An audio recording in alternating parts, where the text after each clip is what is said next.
നിയമസഭ ഇന്ന് മുതൽ വീണ്ടും ആരംഭിക്കും. ശബരിമല സ്വർണ്ണപ്പാളി വിവാദം ഇന്ന് സഭയിൽ പ്രതിപക്ഷം ഉന്നയിക്കും. ചോദ്യോത്തര വേളയിൽ വിഷയമോർത്തുന്നതിനൊപ്പം അടിയന്തര പ്രമേയമായി കൊണ്ടുവരാനും സാധ്യതയുണ്ട്. കൂടാതെ 6 ബില്ലുകൾ സഭയുടെ പരിഗണനയിൽ ഇന്ന് വരും. സിൻഡിക്കേറ്റ് അംഗങ്ങൾ ആവശ്യപ്പെട്ടാൽ വിസിമാർ യോഗം വിളിക്കണമെന്ന് നിഷ്കർഷിക്കുന്ന ബില്ല്, സ്വകാര്യ കൈവശത്തിനുള്ള ഭൂമി ക്രമവൽക്കരിക്കുന്ന ബില്ല് എന്നിവയടക്കം പരിഗണനയിൽ വരും. സൂര്യഗായത്രിയാണ് വിവരങ്ങളുമായി തിരുവനന്തപുരത്തു നിന്നും ചേരുന്നത്. സൂര്യ, സ്വർണ്ണപ്പാളി വിവാദം കേരളത്തെ പിടിച്ചു കുലുക്കിയ ഒരു വിവാദം കൂടിയാണ്. കഴിഞ്ഞ കുറച്ച് ദിവസങ്ങളിലായി ആഗോള അയ്യപ്പ സംഗമത്തിന് തൊട്ടു മുമ്പായി പൊട്ടിപ്പുറപ്പെട്ട ആ ഒരു വിവാദം ഇപ്പോഴും കനലടങ്ങാതെ നിലനിൽക്കുന്നുണ്ട്. കേരള രാഷ്ട്രീയത്തിൽ ഒരു രാഷ്ട്രീയ കൊടുങ്കാറ്റായി ഇപ്പോഴും അത് ആഞ്ഞു വീശുന്നുണ്ട്. ഇന്നിപ്പോൾ സഭയിലും അതിൻ്റെ ആ കാറ്റ് ആഞ്ഞു വീശുമെന്നുള്ളത് ഉറപ്പാണ്. ഒപ്പം തന്നെ 6 ബില്ലുകളാണ് ഇന്ന് പരിഗണനയിൽ വരുന്നത്. അതിൽ 2 ബില്ലുകളുടെ വിശദാംശങ്ങൾ നമുക്ക് ഒറ്റനോട്ടത്തിൽ മനസ്സിലായി. ഏതൊക്കെയാണ് മറ്റ് ബില്ലുകൾ? കൂടുതൽ വിശദാംശങ്ങൾ. കാളിദാസ്, ഒരു ഇടവേളയ്ക്ക് ശേഷം നിയമസഭ വീണ്ടും ഇന്ന് ആരംഭിക്കുമ്പോൾ സഭയിൽ ഭരണ പ്രതിപക്ഷാംഗങ്ങൾ ഇന്നിപ്പോൾ കൊമ്പ് കോർക്കും എന്ന കാര്യത്തിൽ തർക്കമില്ല. കാരണം ശബരിമലയിലെ സ്വർണ്ണപ്പാളി വിഷയം സഭയിൽ ഇന്നിപ്പോൾ ഉന്നയിക്കാനാണ് പ്രതിപക്ഷം തീരുമാനിച്ചിരിക്കുന്നത്. പുറത്ത് വലിയ പ്രതിഷേധങ്ങൾ, വിമർശനങ്ങൾ അതിന്റെ ഭാഗമായിട്ട് നടക്കുന്നുണ്ട്. ദേവസ്വം പ്രസിഡന്റിനെതിരെയും അതുപോലെ തന്നെ മന്ത്രിക്കെതിരെയും സർക്കാരിനെതിരെയും അടക്കം വലിയ തരത്തിലുള്ള പ്രതിഷേധ പരിപാടികളാണ് കോൺഗ്രസിന്റെ ആലോചനയിലുള്ളത്. അതേസമയം തന്നെ സഭയ്ക്കകത്തും വിഷയം വലിയ രീതിയിൽ ചർച്ചയാക്കാനാണ് നിലവിൽ പ്രതിപക്ഷം തീരുമാനിച്ചിരിക്കുന്നത്. ഇന്നിപ്പോൾ ചോദ്യോത്തര വേളയിൽ ഈ സ്വർണ്ണപ്പാളി വിഷയം ഉയർത്തും. അതുകൂടാതെ അടിയന്തര പ്രമേയമായിട്ട് കൊണ്ടുവരാനുള്ള ആലോചനയും ഉണ്ട് എന്നുള്ളതാണ് മനസ്സിലാക്കുന്നത്. അത്തരത്തിലൊരു ആലോചന അനുമതി സഭയിൽ ലഭിക്കുമോ എന്നുള്ളതും കൂടി അറിയേണ്ടതായിട്ടുണ്ട്. അങ്ങനെ അനുമതി ലഭിച്ചില്ല എങ്കിൽ അത് വലിയ പ്രതിഷേധത്തിലേക്ക് കടക്കുമെന്ന കാര്യത്തിലും തർക്കമില്ല. ഇനി അടിയന്തര പ്രമേയ അനുമതി ലഭിച്ചു കഴിഞ്ഞാലും അതും വലിയ വിമർശനങ്ങളിലേക്ക് കടക്കും. നിലവിൽ ഇപ്പോഴും ഈ വിഷയത്തിൽ ഒരു കൃത്യമായിട്ടുള്ള ഒരു ഉത്തരത്തിലേക്ക് എത്താൻ കഴിഞ്ഞിട്ടില്ല എന്നുള്ളതാണ്. സർക്കാരിന്റെ പരാജയമായിട്ടാണ് പ്രതിപക്ഷം കാണുന്നത്. സർക്കാരിനെതിരെയുള്ള ആയുധമാക്കി മാറ്റാനുള്ള തീരുമാനത്തിലാണ് പ്രതിപക്ഷം ഉള്ളത്.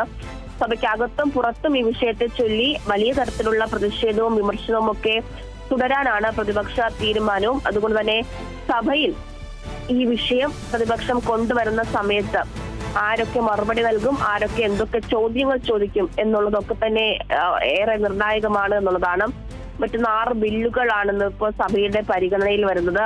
അതിൽ സിൻഡിക്കേറ്റ് അംഗങ്ങൾ ആവശ്യപ്പെട്ടാൽ വിസിമാർ യോഗം വിളിക്കണമെന്ന് നിഷ്കർഷിക്കുന്ന ബില്ല്, കൂടാതെ സ്വകാര്യ കൈവശത്തിനുള്ള ഭൂമി ക്രമവൽക്കരിക്കുന്ന ബില്ല് ഉൾപ്പെടെയാണ് സഭയിൽ പരിഗണനയിൽ വരുന്നത് എന്നുള്ളതാണ്. എന്നാലും ഒരു ഇടവേളയ്ക്ക് ശേഷമാണ് നിയമസഭ ഇന്നിപ്പോൾ വീണ്ടും ചേരുന്നത്. വീണ്ടും ചേരുന്ന സമയത്ത് നേരത്തെ ഞാൻ പറഞ്ഞതുപോലെ ശബരിമല വിഷയത്തിൽ വലിയ തരത്തിലുള്ള ചർച്ചകൾ, വിമർശനങ്ങൾ ഒക്കെ തന്നെ ഇന്നിപ്പോൾ നിയമസഭയിൽ കാണാൻ കഴിയും എന്നുള്ളതാണ്. അതിൽ എന്തൊക്കെ ചോദ്യങ്ങൾ, എന്തൊക്കെ മറുപടികൾ ഇതുമായി ബന്ധപ്പെട്ട് ഉണ്ടാകും എന്നുള്ളതാണ് അറിയേണ്ടത്. സൂര്യ, ഈ ഒരു വിഷയം നേരത്തെ തന്നെ സഭയിൽ വന്നൊരു വിഷയമാണ്. അന്നത് ഹൈക്കോടതിയുടെ പരിഗണനയിലായതുകൊണ്ട് അത് പരിഗണിക്കുന്നില്ല എന്നുള്ള തരത്തിലൊക്കെ ഒരു അഭിപ്രായം ഉയർന്നതിന് ശേഷം പിന്നീട് അത് പരിഗണിച്ചില്ല. ഇപ്പോൾ അത് വീണ്ടും സ്വർണ്ണപ്പാളി വിവാദം സഭയിലേക്ക് എടുത്തുന്നയിക്കുകയാണ്. ഈ ഒരു സമയമായപ്പോഴേക്കും സ്വർണ്ണപ്പാളി വിവാദത്തിൽ കൂടുതൽ പേർ വന്നു, കൂടുതൽ തെളിവുകൾ വന്നു, ദേവസ്വം വിജിലൻസിൻ്റെ കൂടുതൽ കണ്ടെത്തലുകൾ വന്നു. പ്രതിപക്ഷത്തിൻ്റെ ആവശ്യം ഏറ്റവും പ്രധാനമായും CBI അന്വേഷണം വേണമെന്നുള്ളതാണ്. പക്ഷേ ഇതിൻ്റെ ഈ ഒരു സീരിയസ്നെസ് അല്ലെങ്കിൽ ഈ ഒരു സംഭവം എത്രത്തോളം വലുതാണ് എന്നുള്ളത് കൃത്യമായി ഭരണപക്ഷത്തിന് സ്പീക്കർക്കടക്കം മനസ്സിലായാൽ മാത്രമേ അതൊരു പ്രമേയം ഇപ്പോൾ സഭ നിർത്തിവെച്ചുള്ളൊരു ചർച്ചയിലേക്ക് പോലും കടക്കൂ. കഴിഞ്ഞ സഭ കൂടിയ സമയത്തൊക്കെ അത്തരത്തിൽ ചില വിഷയങ്ങൾ, അതായത് ദേശീയ മാധ്യമങ്ങളിൽ ദേശീയ തലത്തിൽ വലിയ രീതിയിൽ ചർച്ച ചെയ്യപ്പെട്ട ഒരു വിഷയം, അതിന് അത്രത്തോളം സാധ്യതയില്ല, അത് പരിഗണിക്കേണ്ടതില്ല എന്നുള്ളതിനെ തുടർന്നൊരു അഭിപ്രായം വന്നതിന് ശേഷം വലിയ രീതിയിൽ ഈ സഭയ്ക്ക് നടുത്തളത്തിലിറങ്ങിയുള്ള പ്രതിഷേധമൊക്കെ തന്നെ കണ്ടതാണ്. അപ്പോൾ ഈ സംഭവത്തിൽ സർക്കാർ പോലും പ്രതിക്കൂട്ടിൽ നിൽക്കുന്നൊരു സാഹചര്യം കൂടിയാണ്. അപ്പോൾ ഈ സഭയുടെ സീരിയസ്നെസ് കാണുമോ എന്നുള്ളതല്ല, അത് കണ്ടതായി തന്നെ കൃത്യമായി മനസ്സിലാക്കി അതിലൊരു ചർച്ച വരുമോ എന്നുള്ളതാണ് നമ്മൾ ഇപ്പോൾ നോക്കുന്നത്. സൂര്യ, ഇതിനു മുൻപ് പ്രതിപക്ഷം സഭയിൽ ഈ വിഷയം ഉന്നയിക്കുന്ന സമയത്ത് ഒരുപക്ഷെ ഇന്നുണ്ടായിരുന്ന അത്രത്തോളം കത്തി പടർന്നിട്ടുണ്ടായിരുന്നില്ല ഈ വിവാദം എന്നുള്ളതാണ്. കോടതിയുടെ പരിഗണനയിലാണ് ഇരിക്കുന്നത്, അതുകൊണ്ട് ചർച്ച ചെയ്യാൻ കഴിയില്ല എന്നുള്ളത് സ്പീക്കർ പറഞ്ഞിട്ടുള്ളത് പ്രതിപക്ഷം അന്ന് വിമർശനവും പ്രതിഷേധവും ഒക്കെ ഉയർത്തിയതും ആയിരുന്നു എന്നുള്ളതാണ്. ഇന്നിപ്പോൾ അന്ന് പ്രതിപക്ഷം ഈ വിഷയം ഉന്നയിക്കുന്ന സാഹചര്യമോ അല്ലെങ്കിൽ അത്തരത്തിലുള്ള തെളിവുകളോ ഒന്നുമല്ല. അതിൽ കൂടുതൽ തെളിവുകൾ ലഭിച്ചിട്ടുണ്ട്. തെളിവുകളല്ല, അതിൽ കൂടുതൽ വലിയ തരത്തിലുള്ള വിമർശനങ്ങൾ അതിനിടയിൽ തന്നെ ഉയർന്നു വന്നിട്ടുണ്ട്. ഈ വിഷയത്തെ ചൊല്ലി ഇപ്പോഴത്തെ ദേവസ്വം പ്രസിഡന്റും മന്ത്രിയും ഒക്കെ തന്നെ കൃത്യമായിട്ടുള്ളൊരു പ്രതികരണം നടത്താത്ത സാഹചര്യമുണ്ട്. സർക്കാരിന്റെ ഭാഗത്തു നിന്ന് തന്നെ കൃത്യമായിട്ടുള്ള മറുപടി ലഭിക്കാത്ത സാഹചര്യമുണ്ട്. അത്തരത്തിൽ എന്താണ് ഈ സ്വർണ്ണപ്പാളി വിവാദത്തിൽ ഉണ്ടായിരിക്കുന്നത് എന്നത് സംബന്ധിച്ച ആർക്കും ഒരു വ്യക്തതയും ഇല്ലാത്ത സാഹചര്യമാണ് ഇപ്പോഴുള്ളത്. അന്നുണ്ടായിരുന്നതിനേക്കാൾ വലിയ തരത്തിൽ ആ വിഷയം വിവാദമായിട്ടുണ്ട്, ചർച്ചയാകുന്നുണ്ട്, അന്വേഷണം നടക്കുന്നുണ്ട്.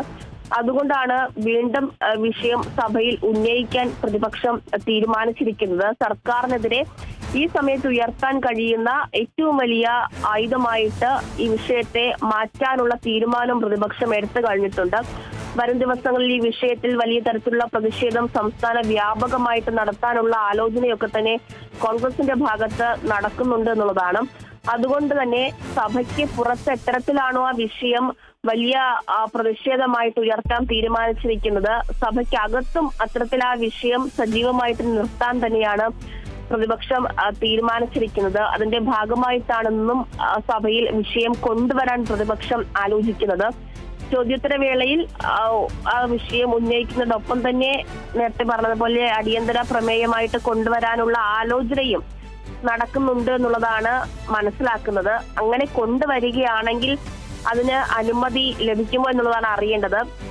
നിലവിൽ ഈ വിഷയം ഒഴിച്ച് മറ്റ് അടിയന്തര പ്രമേയത്തിനൊക്കെ തന്നെ പ്രതിപക്ഷത്തിന് അനുമതി ലഭിക്കുന്ന കാഴ്ചയാണ് ഈ കഴിഞ്ഞ ദിവസങ്ങളിലൊക്കെ തന്നെ നമ്മൾ കണ്ടിട്ടുണ്ടായിരുന്നത്. അതിൽ സഭയിൽ എല്ലാ വിഷയങ്ങളിലും ചർച്ച നടക്കുകയും ഒക്കെ ചെയ്തിട്ടുണ്ടായിരുന്നതാണ്.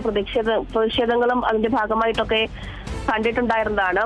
ഈ വിഷയത്തിൽ പ്രതിപക്ഷത്തിന് അനുമതി ലഭിക്കുമോ എന്നുള്ളതാണ് അറിയേണ്ടത്. അങ്ങനെ ലഭിക്കുകയാണെങ്കിൽ തന്നെയും എന്തൊക്കെ ചോദ്യങ്ങളാണ് പ്രതിപക്ഷം ഉന്നയിക്കുന്നത്, അതിന് എന്തൊക്കെ മറുപടിയാണ് സഭയിൽ ലഭിക്കുക എന്നുള്ളതൊക്കെ തന്നെ പ്രധാനപ്പെട്ട കാര്യമാണ്. എന്തായാലും അതിന് അനുമതി ലഭിക്കുമോ ഇല്ലയോ എന്നുള്ളത് സഭയിൽ ഇന്നിപ്പോൾ അറിയാൻ സാധിക്കും. അതുകൂടാതെ ഈ ചോദ്യോത്തര വേളയിലും വിഷയം ഉന്നയിക്കുകയാണെങ്കിൽ ബന്ധപ്പെട്ട മന്ത്രി ഉൾപ്പെടെയുള്ളവർ അതിന് മറുപടി നൽകുമോ എന്നുള്ളതൊക്കെ തന്നെ അറിയേണ്ടതായിട്ടുണ്ട്. എന്തായാലും ഈ കഴിഞ്ഞ ദിവസങ്ങളിൽ ഈ വിഷയത്തെ ചൊല്ലി എന്തൊക്കെ കാര്യങ്ങളാണോ നടന്നിട്ടുണ്ടായത്, അതിൽ കൂടുതൽ പ്രതിഷേധങ്ങൾ വരും ദിവസങ്ങളിൽ ഉണ്ടാകും എന്നുള്ളതാണ് അറിയാൻ സാധിക്കുന്നത്. അത് സഭയ്ക്കകത്തും ആ വിഷയം സജീവമായിട്ട് ഉയരുകയാണ്. ശരി സൂര്യ, തുടരുക.